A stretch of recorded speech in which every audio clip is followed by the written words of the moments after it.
Hi, my name's Owen. I love fishing.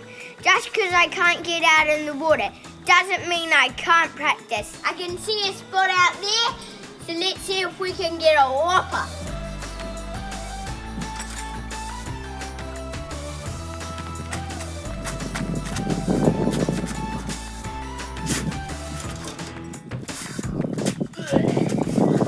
That wasn't a fish, that was my dad.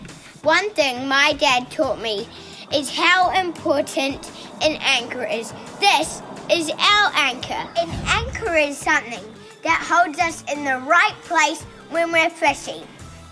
And it also holds us strong in the storm. We can trust God to keep us safe in the storms. Thanks for watching, kids. See you later. Bye.